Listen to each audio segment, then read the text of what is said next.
This month, as part of our 160th anniversary celebration, we look at our church and village history from 1930 until 1950. We were in the Great Depression, and times were tough in the dirty 30s. Jobs were scarce and money hard to come by, not only on Wall Street, but also in Odessa and the surrounding area. Our stewards' meeting notes from December the 8th, 1930, show that there was a deficit of $489. They decided to canvass the church members. Only $62.50 was raised in this canvass. One of our church members, Willie Smith, Carmen's dad, took on a new job as described in this advertisement from the Napanee Beaver, Wednesday, March the 26th, 1930. Raleigh agent appointed.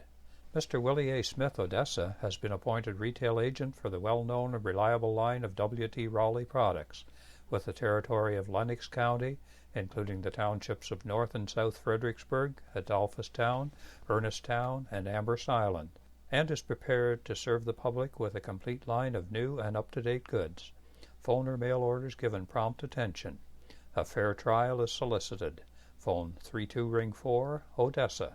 His new business made it through the Depression in the 30s, and he continued to sell Raleigh products until he retired in the late 1970s.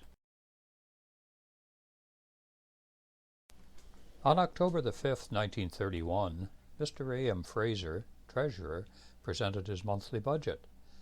Pastor's salary, $12, organist, $1, caretaker, $1.50, electricity, 30 cents, fuel, $1.50, miscellaneous, 70 cents, for a total of $17. Debts were $3. The budget for the month was $20. A fowl supper was held in October 1931, reported as follows. Total receipts, $163.14. Expenditures, $15.40.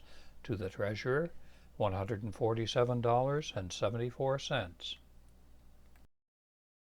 In June 1932, the minutes indicated the stewards were in arrears by $250. By September 1932, they owed notes to $300 with back interest and $268 on the minister's salary. A fowl supper was recommended to be held at this time to raise money. Life in Odessa continued through the Depression. Next we have a photo taken from the east side of the bridge on Main Street at Mud Lake Road. You are looking east down Main Street, Odessa. Here we look down Main Street, Odessa to the east. A faint dashed white line can be seen on the pavement. Frank and Marion Dawson are standing in front of their father Albert's store, restaurant, and gas station. This photo dates to 1934. Ontario Hydro has taken over supply of electricity to the village, and you can see the hydro poles on the left side of the street. The telephone poles are on the right. Here is a photo of the Dawson family, Albert and Florence at the back, with Alan and Frank standing in front. Marion is in Florence's arms. The building behind the hot dogs and lunches sign on the left was the village tinsmith shop. Albert and Florence were both active members of our congregation. Down at the east end of the village was the Red Indian service station. It was built by William Lake and later operated by Homer Richmond, Charlie Emmons, and Alan Dawson. It is currently the location of O'Neill's car lot next to Paul Payne's funeral home. By June 1934, our church finances were $165 in arrears. In January 1935, the caretaker and organist were asked to take a 10% cut in salary. The caretaker resigned, and a new caretaker was hired. The Depression seemed to be easing a bit by February 1936. As the minutes state, we had $15.50 in the treasury, and all the bills were paid.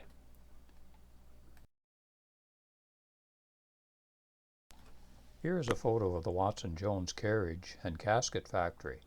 It was located on Main Street at Center Street, where Willis Manufacturing is now located.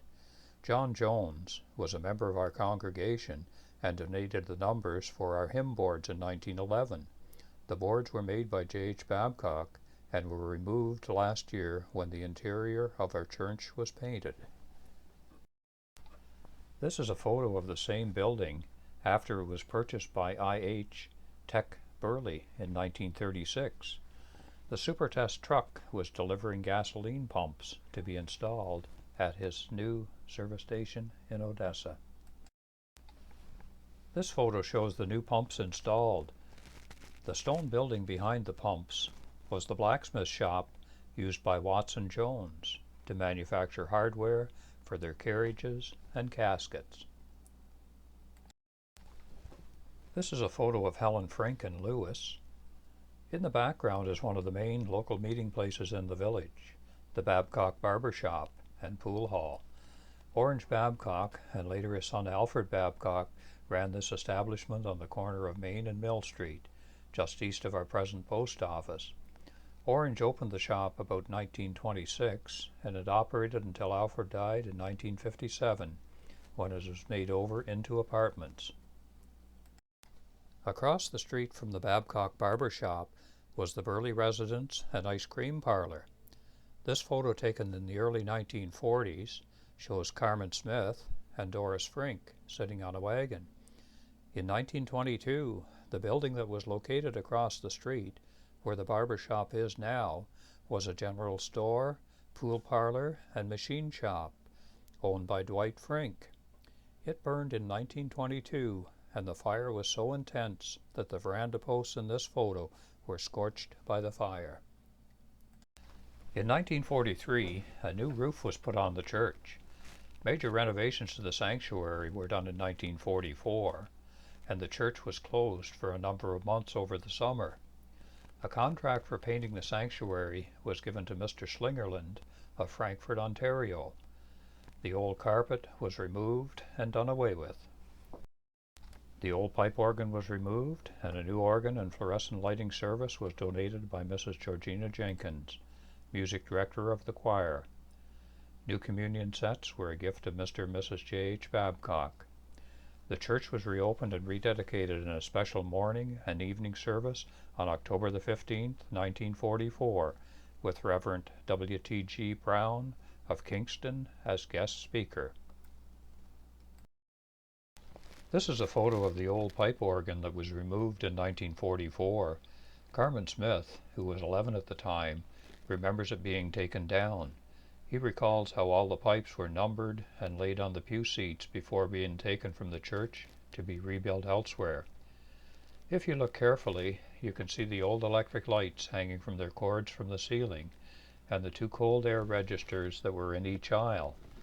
Many of the older members of the congregation will remember walking down the aisle with the noisy clank clank that the registers made when you stepped on them. Meanwhile, in 1946, a major fire occurred in Odessa. In a few hours, Burley's garage on the corner of Main and Center Streets was reduced to a pile of rubble.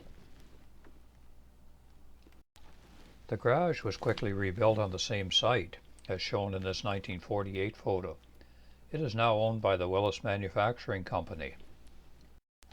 Here is a photo of a brand new 1948 Chevrolet that needed a bit of bodywork. It was on the hook of Burley's 1933 Ford V8 tow truck that would make a great collector's item today. Meanwhile, back at the church in 1948, the stewards decided to replace the old rotting wooden floor in the basement with a new concrete floor. John Rogers ordered 125 bags of cement at 80 cents a bag from Wilson Hardware in Napanee, and he, Fred Cunningham, and Albert Dawson were made a committee to manage the work in the basement. Herman John and the stewards were to do the work. It was completed at a cost of $311.40. Next month, we will present history of our church and village from 1950 until 1970.